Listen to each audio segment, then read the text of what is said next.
Stop. Okay. Energy Transition, Episode 3, Shortage, with Irina Slav, energy journalist.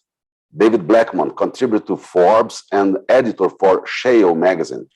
Armando Cavanha, PUC Rio and Cavanha.com. Good morning, good afternoon for both. Good morning. Hello, everyone. Good to see you again. Great to see you too. Good, thank you.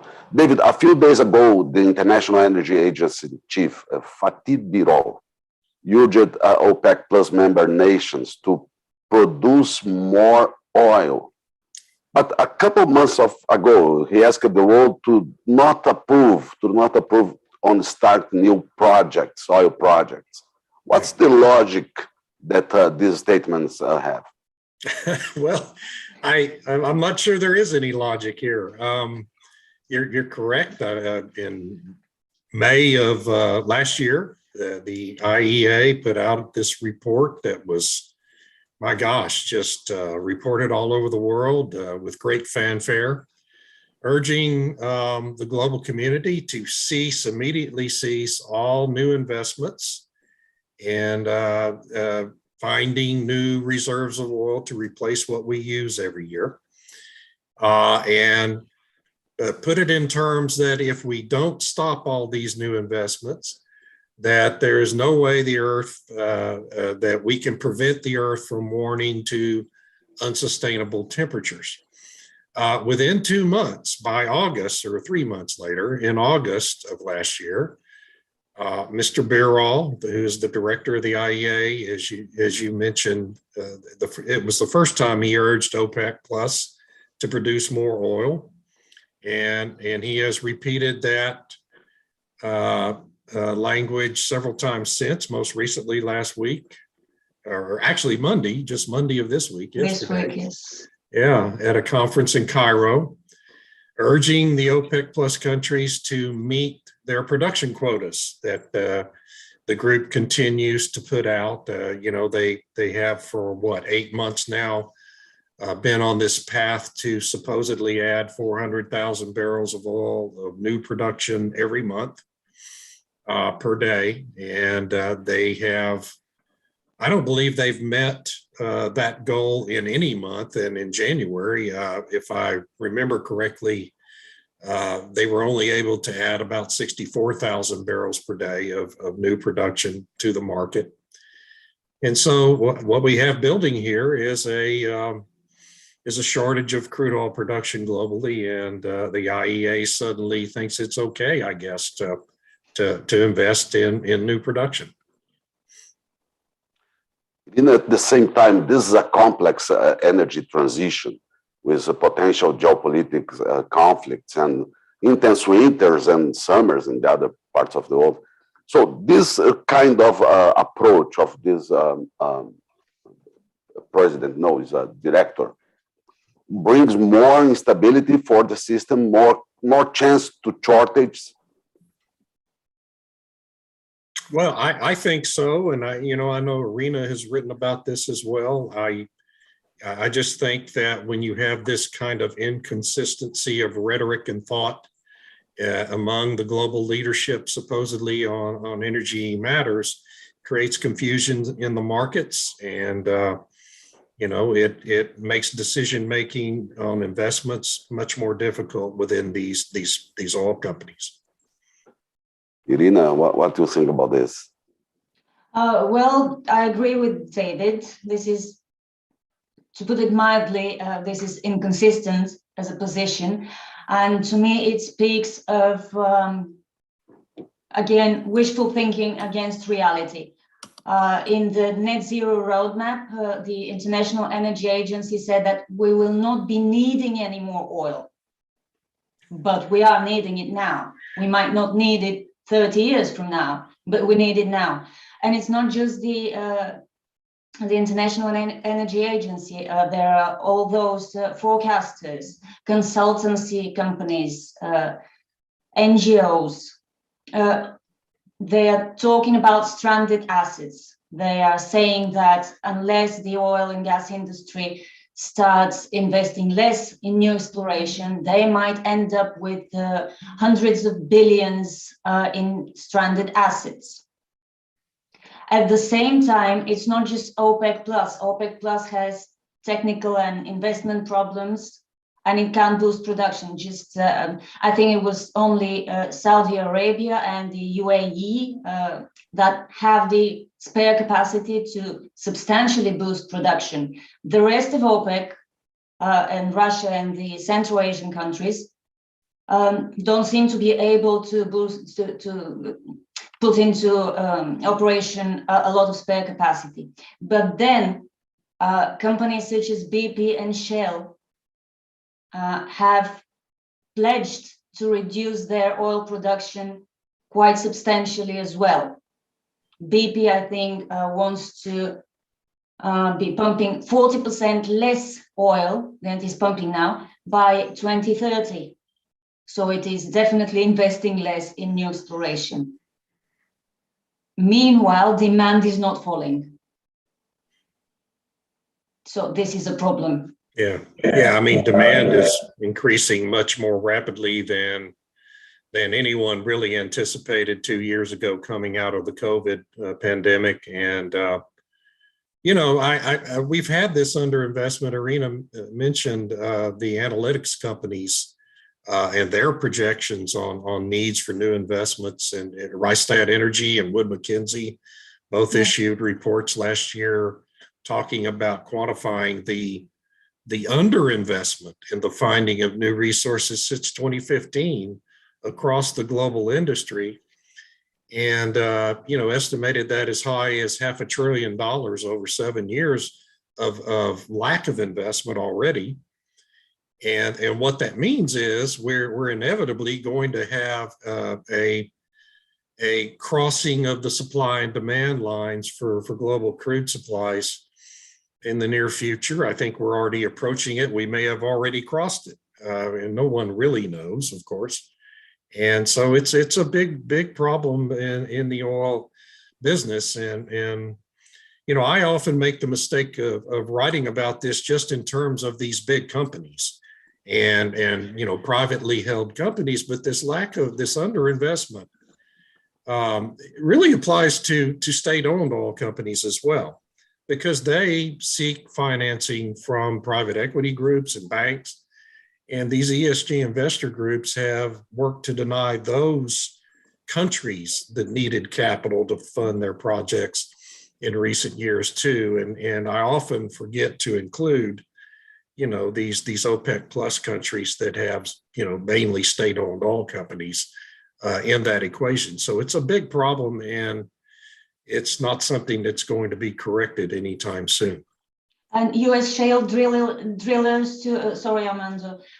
There was a story in the Financial Times today that quoted industry executives, and they said that for every company that plans to increase production because prices are so much higher, there are two others that don't have such plans that are going to stick to financial discipline and cash returns to shareholders.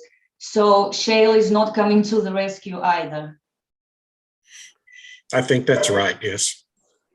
And look at the complete system, the entire system, the end-to-end process of energy. I mean, oil and gas, coal, and other kind of energies. Where are the main risks in terms of shortage for the near future? I mean, because we do not have enough renewables that we are speaking that we have, but we do not have yet. So this transition can bring risks for which parts of the processes? Yeah, Rena, you wrote a terrific piece about that at oilprice.com yesterday, so I'll let you lead this discussion.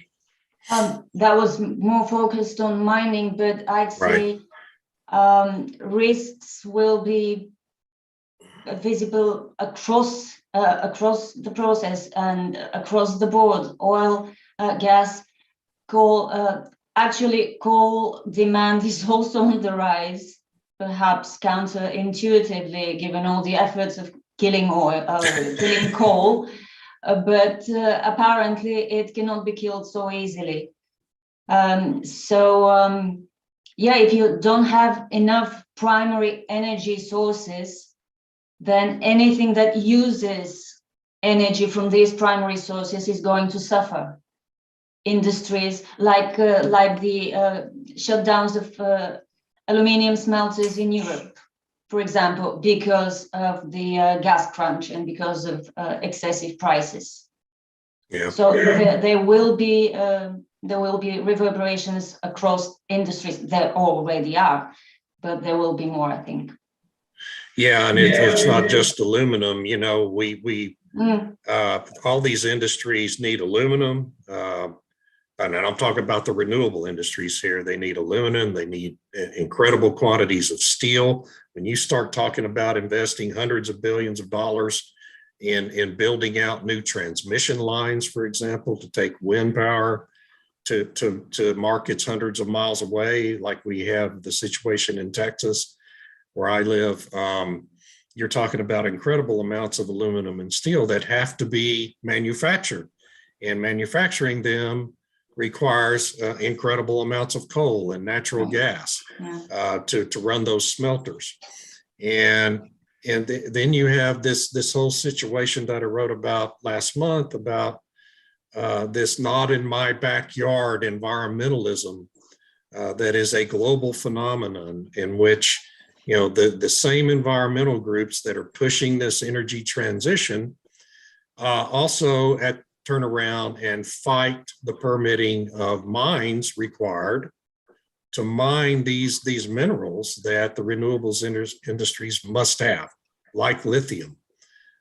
We have a story just yesterday about a big proposed lithium mine in North Carolina called Piedmont Lithium that has been trying for almost a decade now to get permits to proceed, and is now, you know, has been held up by the federal government. The state government in North Carolina is now being held up at the county government level from receiving its final permits to proceed. And that's all at the behest, it's all because of the advocacy of these same left-wing environmentalist groups that are proponents of the energy transition. So it's a huge conflict in priorities that I'm not sure these environmental movement organizations are going to ever be able to resolve. And These are the same people who like electric vehicles that need lithium. Yep. Yeah, there is a dissonance there. Yeah. Yeah, that's right. So the world always run in the limits of the energy, offering the limits of energy. This is a strategic approach to make the price higher, or is incompetence, or is a disorganization? All of the above. You go ahead. Yes, you first, Rita. I'd say it's all of the above. Like David said, a lot of environmental organizations want to see the energy transition happen. They want everyone to consume less polluting energy. But at the same time, we have the not in my backyard mentality, which I share, by the way. I'm all for cleaner air, but I'm not putting solar panels in my yard, literally. I could put them on my rooftop, but that's another story. Anyway, it seems they want to achieve results, and that goes for the Biden administration and the European Union as well. They want to achieve results, but they don't want to do what it takes to achieve these results. You would never see a lithium mine in the European Union. I don't even know, I don't think there are any deposits of lithium in EU countries. But even if there were, the environmentalist movement in the European Union is so powerful that it would never allow it, even though they support the move to a more battery-based economy, because essentially this is what they're working for. Energy storage and EVs, that's a battery-based economy, ultimately. But they don't want to secure the supply of the raw materials that would affect it. Yeah, and I think there's a dichotomy of motivations here. I think within many of these environmentalist groups, there is a lack of education and understanding among the supporters of those groups and the memberships in those groups about the ability to even do this transition without mining for these minerals. But in the global governments and the people who are making all these decisions at the Paris conference or the COP26 conference last year in Glasgow, among those folks, it is a different thing. It's not a naivete, I don't think. I think it is an active motivation to make energy more increasingly expensive to consume, because they believe that we need to dramatically all reduce our energy usage, which I think is a noble goal. And I think it's a goal we should always be working towards as individuals and as societies.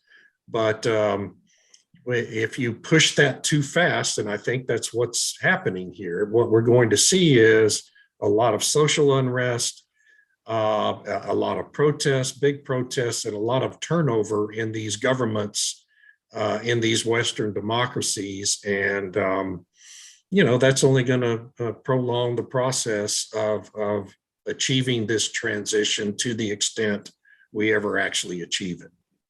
And it will make it a lot more troubled as well. Yes. Yeah. Education on the topic of energy consumption is absent, and it's very necessary, because I agree with you, and I do try to limit my energy consumption because I don't want to pay high utility bills. And I respect the resources that provide this energy and water, and I express my respect by only using what I need without any excess. But most people don't have the information to think about that and to make an informed decision. So there's a lot of complacency as well. And of course, as you said, governments are not exactly willing to discuss this publicly, because it will cost them votes. And without information and without understanding the processes, so it's much easier to make confusion and the price become higher, and so the opportunists can make money with this. Yes. Yeah. Yes. And one last point, I think it doesn't get talked about, and the point Arita made at the end there. If these politicians talk honestly about what their real goals are, then they're going to lose elections, because the real goals in this movement, and just looking at the United States, is what the Biden administration is working very hard to do, is to make especially the consumption of coal, oil, and gas more expensive, so that to allow renewables and electric vehicles to actually become competitive in the marketplace, because right now the government is heavily subsidizing those things. And it's having to print money to do that, and that's causing inflation across our society. And that's not sustainable. It's not a sustainable approach. So they have to avoid telling their constituents the truth about what they're really trying to do. Good. David, Irina proposed last week to the next meeting, week meeting that we have, we make one specifically for shortage with minerals and metals. So for me, it's a great theme. So if you agree, and there is another good one for us. The company called Zoom Out, that has a magazine called Subsea World. They asked us to insert our videos in their publications, and so it's a very interesting. It's a Brazilian company, but they make in English the issues in English. That's wonderful. I please express my appreciation to them for that. Same. Thank you. Thanks. So thank you so much. Next Tuesday again. Absolutely. Y'all have a wonderful week. You too. You too. Have a good day. You too. Thank you. Bye-bye.